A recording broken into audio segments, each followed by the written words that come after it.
গ্রামের মানুষ বলে এমন এমন কিছু দরজা আছে যাকে কখনো হাত লাগাতে নেই, কারণ সব দরজার ওপারে আলো থাকে না। কিছু দরজার উপরে শুধু অপেক্ষা করে থাকে এমন কিছু যারা আমাদের নাম ধরে ডাকে অন্ধকারে, খুব আস্তে আস্তে।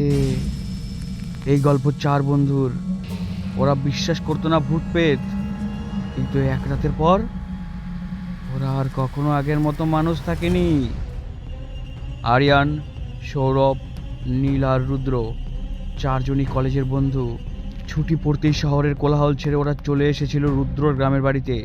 গ্রামটা ছিল সূর্যনগর। দিনে শান্ত, কিন্তু রাতে এক অদ্ভুত নীরবতা। রুদ্র হেসে বলেছিল, তোরা শহরের লোক, এখানে রাত কাটাতে একটু ভয় লাগবে। আরিয়ান হেসে উড়িয়ে দিয়েছিল, হ্যাঁ, ভূত থাকলে সেলফি তুলব রে। কেউ জানতো না ভূত সেলফি তোলে না, ভূত স্মৃতি রেখে যায়। রুদ্রর বাড়ির পেছনে ছিল এক পুরনো ঘর। দরজায় তালা, জানালায় লোহার শিক। সৌরভ জিজ্ঞেস করেছিল, ওই ঘরটা খোলা হয় না কেন রে? রুদ্র চুপ করেছিল। নীল আবার হাসতে হাসতে বলল, ভূত থাকে নাকি? রুদ্র ফিস ফিস করে বলেছিল, দাদু বলতো ওই ঘরে রাত নামে না। সন্ধ্যায় পাশের বাড়ির বুড়ো হরিপদ কাকা এসে বলল, ওই ঘরের কাছে যেও না বাবা। আরিয়ান মজা করে বলল, কেন কাকা? বুড়ো কাকা শুধু বলল, কারণ ওরা চারজন ছিল, আর তোমরাও চারজন। এই কথা শুনে বাতাস যেন হঠাৎ ঠান্ডা হয়ে গেল। রাতে সবাই এক ঘরেই ঘুমাচ্ছিল।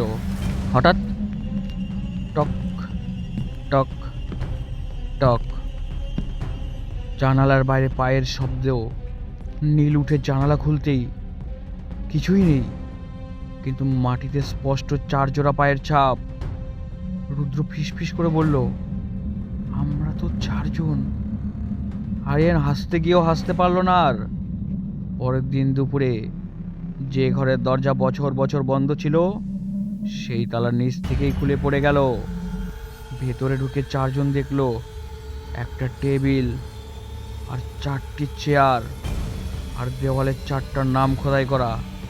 নামগুলো আরিয়ান, সৌরভ, রুদ্র আর নীল, একদম নতুন।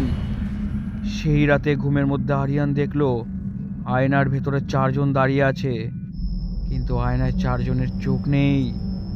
হঠাৎ আয়নার ভেতর থেকে কেউ বলল, একজন থাকবে। আরিয়ান চিৎকার করে উঠল।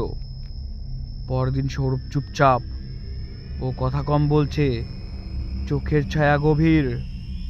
নীল বলল, তুই ঠিক আছিস তো? সৌরভ শুধু বলল, আমি ফিরতে চাই। হরিপদ কাকা বলল, এই ঘরে চারজন ঢোকে, তিনজন বেরোয়, কারণ এই ঘর একজন নেয়। ওই ঘরে আগে চার বন্ধু আত্মহত্যা করেছিল। একজন বেঁচে গিয়েছিল, কিন্তু সে মানুষ ছিল না। রাতে সৌরভ হঠাৎ উঠে দরজার দিকে হাঁটতে শুরু করলো। তার চোখগুলো ফাঁকা। রুদ্র ধরে ফেলতেই সৌরভ বলল, আমাকে ডাকছে, আমি ওদের। ঘরের দরজা নিজে নিজে খুলে গেল। ঘরের ভেতরে চারটা ছায়া দাঁড়িয়ে আছে। একটা ছায়া বলল, একজন চাই। ছায়াগুলো একে একে ছুঁয়ে দেখছিল, শেষে হাত থামলো রুদ্রর কাঁধে। ভোরবেলা গ্রামের মানুষ দেখলো ঘরের দরজা আবার বন্ধ।